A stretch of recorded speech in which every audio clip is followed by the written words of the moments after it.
बिहार में चुनाव की तारीखों के ऐलान के बाद से ही चुनावी शंखनाद हो चुका है। अब यदि बिहार की बात करें तो वहां दो बड़े गठबंधन हैं जो आमने सामने हैं, यानी जिनके बीच मुख्य मुकाबला चुनाव में होना है। और ये दो जो महागठबंधन है, इनमें एक तरफ एनडीए गठबंधन है और दूसरी तरफ महागठबंधन। और यदि एनडीए की बात की जाए तो एनडीए में सीट शेयरिंग हो चुकी है और यह साफ कर दिया गया है कि 101 सीट पर बीजेपी चुनाव लड़ेगी, उसी तरह से 101 सीट पर जेडीयू चुनाव लड़ेगी। और चिराग पासवान की पार्टी 29 सीटों पर चुनाव लड़ेगी, तो उसी तरह से जीतन राम मांझी की पार्टी 6 सीटों पर और उपेंद्र कुशवाहा की जो पार्टी है वो भी 6 सीटों पर चुनाव लड़ेगी। यहां तक सब कुछ सही है और यह एक मैसेज है कि एनडीए में सब कुछ ठीक ठाक है, ऑल इज वेल कह सकते हैं। लेकिन जो एनडीए के अंदर सीट शेयरिंग फॉर्मूला देखा गया, जिसमें कि बीजेपी और जेडीयू दोनों को बराबर बराबर सीट दी गई हैं, अब एनडीए गठबंधन में तो इसमें से कोई आवाज नहीं आ रही है, लेकिन महागठबंधन वालों के पेट में दर्द है और वो कह रहे हैं कि जो जेडीयू अब तक खुद को बिहार में बड़े भाई की भूमिका में देखती थी, वो अब बराबर आ गई है, यानी वो बीजेपी के बराबर आ गई है और बीजेपी अब जेडीयू को खत्म कर देगी। अब नीतीश बाबू फिनिश है। तो आज हमारा विश्लेषण इसी पर है कि क्या बिहार में नीतीश बाबू फिनिश होने वाले हैं। नमस्कार, मैं हूं नगेंद्र भाटी। बिहार में चुनावी माहौल गरमाया हुआ है। सभी सियासी दलों की तरफ से दावे किए जा रहे हैं कि इस बार सत्ता में वो ही आने वाले हैं। अब चाहे महागठबंधनों की बात करें, एक तरफ एनडीए गठबंधन है, दूसरी तरफ महागठबंधन, और दोनों की तरफ से यही कहा जा रहा है कि सरकार उनकी आने वाली है। मौजूदा सरकार की यदि बात करें तो वो एनडीए की सरकार है और नीतीश कुमार मुख्यमंत्री हैं। लेकिन महागठबंधन के नेताओं की तरफ से लगातार ये दावे किए जा रहे हैं कि बीजेपी जिस तरह से गठबंधन में सीटों का बंटवारा कर रही है, उससे वो अपने सहयोगी दलों को खत्म करने वाली है। और ये दावे महागठबंधन के सभी दलों की तरफ से की जा रहे हैं, चाहे कांग्रेस हो, आरजेडी हो या फिर जो और दल हैं सहयोगी, उन सब की तरफ से। महागठबंधन के नेता हैं पप्पू यादव, पूर्णिया से सांसद हैं। वो दावा कर रहे हैं कि जिस तरह से सीटों का बंटवारा एनडीए में हुआ है, उससे साफ है कि नीतीश बाबू अब फिनिश हो चुके हैं और वो कभी भी पलटी मार सकते हैं, यानी एनडीए में उन्हें मुख्यमंत्री नहीं बनाया जाएगा। एक बार पप्पू यादव को सुनिए, उसके बाद आगे की चर्चा करते हैं। नीतीश कुमार फिनिश्ड हो गए, 142 पर लड़ लिए बीजेपी 100। अब चुनाव के बाद नीतीश कुमार जी मुख्यमंत्री हो या ना हो, आना तो इधर पड़ेगा, उधर तो मुख्यमंत्री नहीं हो। सर 142 हो गए बीजेपी, 29 को क्या गिनते हैं, हनुमान जी का ना, और उसके बाद 6 वो उधरे है बीजेपी। तो बीजेपी ने संजय बाबू को जो करना था नीतीश को कर दिया। तो सिर्फ पप्पू यादव ही नहीं कह रहे हैं कि नीतीश और जेडीयू बिहार में खत्म होने वाली है और खत्म करने वाले भी अपने हैं, अपने सहयोगी दल हैं। वो आरोप लगा रहे हैं कि बीजेपी इस चुनाव में जेडीयू और नीतीश कुमार को खत्म कर देंगे। और आरजेडी के नेता हैं मृत्युंजय तिवारी, वो तो यहां तक कह रहे हैं कि अभी तो सीट शेयरिंग पर ऑल इज वेल एनडीए में दिख रहा है, लेकिन धीरे धीरे भगदड़ मचने वाली है। और उनका दावा यह है कि हो यह भी सकता है कि जेडीयू का बीजेपी में विलय हो जाए। अब एक बार मृत्युंजय तिवारी को भी सुनिए। जो बात लगातार श्री तेजस्वी जी कह रहे थे, हम लोग कह रहे थे कि बीजेपी जेडीयू को समाप्त कर देगी और मुख्यमंत्री भी नहीं बनाएगी, तो अब वो दृश्य तो दिख रहा है, तो हैसियत बता दी। अभी बड़े भाई की भूमिका में जेडीयू रहती थी, बराबरी पर लाया है और श्री चिराग पासवान जी और बीजेपी ने मिलकर 130 सीट ले ली। अब चुनाव के बाद जेडीयू को समाप्त बीजेपी कर देगी और मुख्यमंत्री का कुर्सी भी ले लेगी। और आदरणीय जीतन बाबू मांझी जी तो 15 सीट में गिड़गिड़ा रहे थे, 6 सीटों पर उनको आधे दर्जन पर सिमटा दिया। आदरणीय उपेंद्र कुशवाहा जी भी बड़ी मांग कर रहे थे, उनका भी वही हश्र हुआ। छोटे छोटे दलों को समाप्त करने का फार्मूला बीजेपी ने बनाया। बीजेपी नेता हैं अजय आलोक, उनकी तरफ से कहा जा रहा है कि जो एनडीए गठबंधन है उसमें 5 दल है और ये 5 दल महज चुनावी दल नहीं है, बल्कि ये 5 पांडव हैं जो कि 100 कौरवों पर भी भारी पड़ने वाले हैं। और वो तो लक्ष्य बता रहे हैं कि 2025 में 225 सीटें गठबंधन की आएंगी।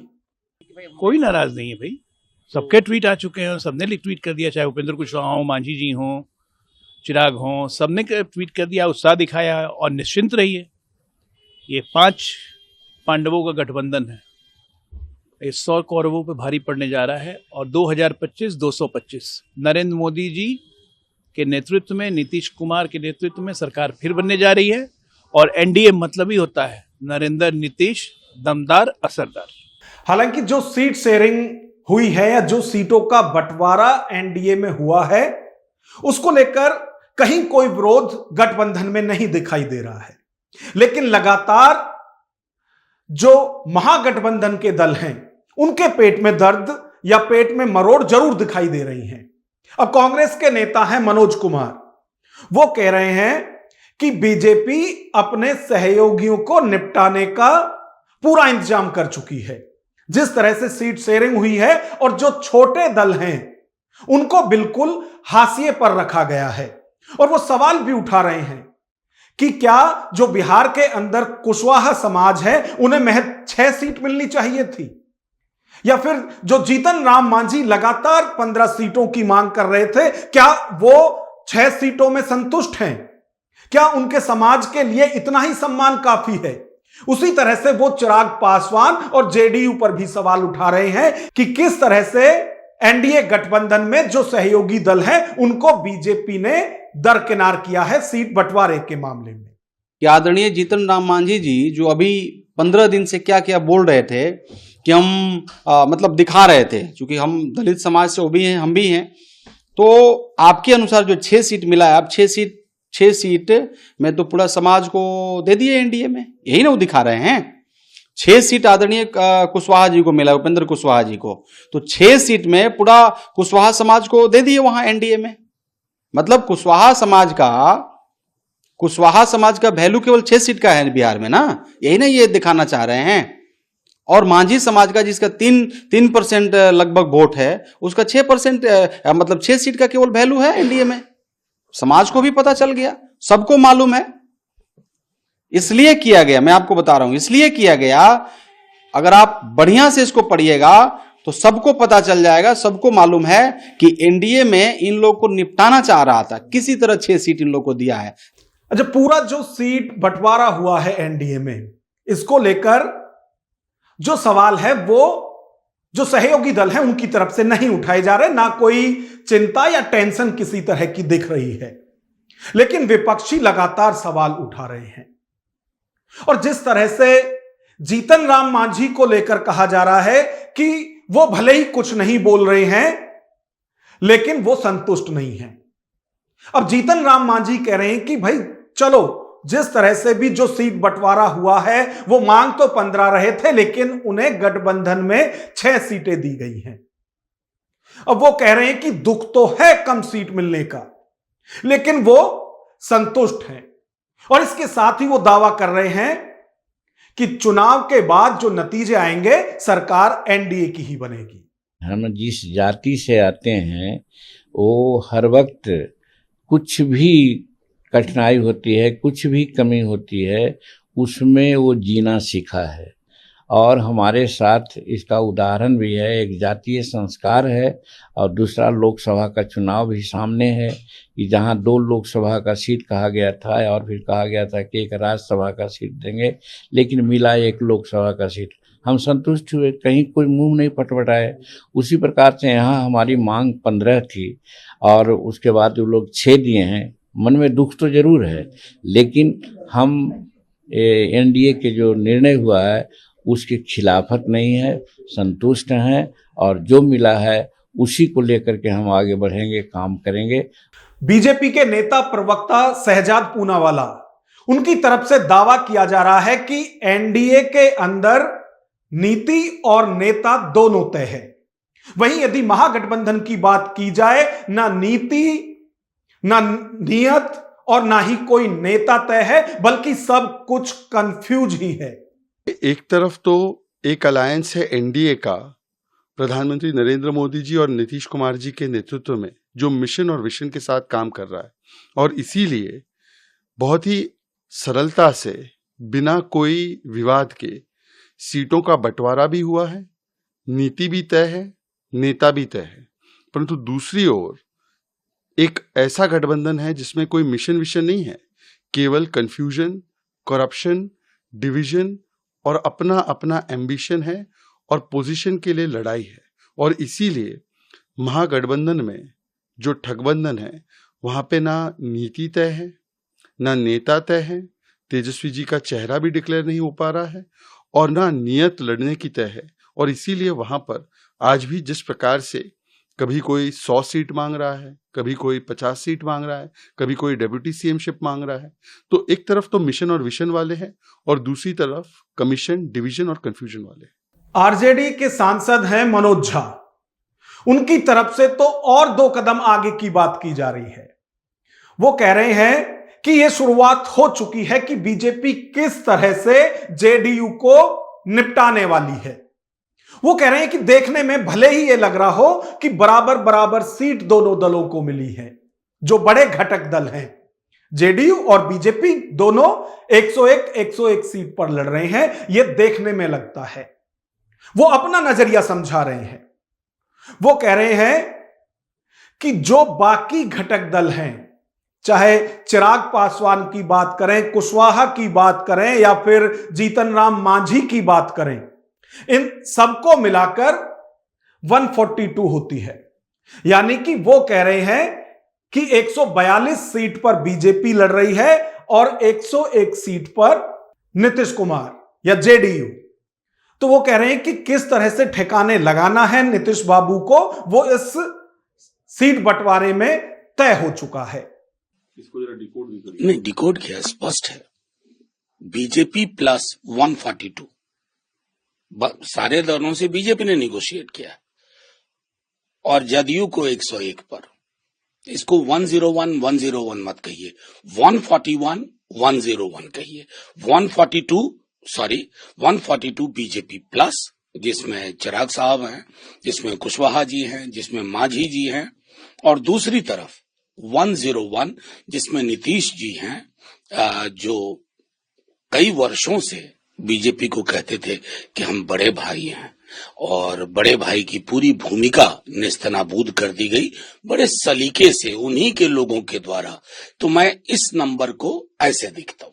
अब जो लगातार ये सवाल उठाए जा रहे हैं महागठबंधन की तरफ से कि जो एनडीए में सीट बंटवारा हुआ है वो नीतीश कुमार को खत्म करने के लिए किया गया है, क्योंकि नीतीश कुमार अब तक जितने भी चुनाव एनडीए के साथ लड़े हैं उसमें बीजेपी कम सीटों पर चुनाव लड़ती थी और जेडीयू ज्यादा सीटों पर चुनाव लड़ती थी। और जेडीयू की तरफ से कहा भी यह जाता था कि बिहार में जेडीयू बड़े भाई की भूमिका में है, इसलिए उन्हें सीट भी ज्यादा मिलती है। लेकिन इस बार जो सीट बंटवारा हुआ है उसमें जेडीयू और बीजेपी दोनों को 101 सीट मिली है। अब जिस तरह की बातें की जा रही हैं महागठबंधन की तरफ से, सवाल यह उठता है कि क्या महागठबंधन के नेताओं को जो एनडीए के अंदर सीट बंटवारा हुआ है उस पर सवाल उठाने का हक या अधिकार है? क्योंकि जो एनडीए गठबंधन है, जो बीजेपी और उसके सहयोगियों का गठबंधन है, उसमें हर चीज साफ हो चुकी है। साफ हो चुका है कि कौन कितनी सीटों पर लड़ेगा।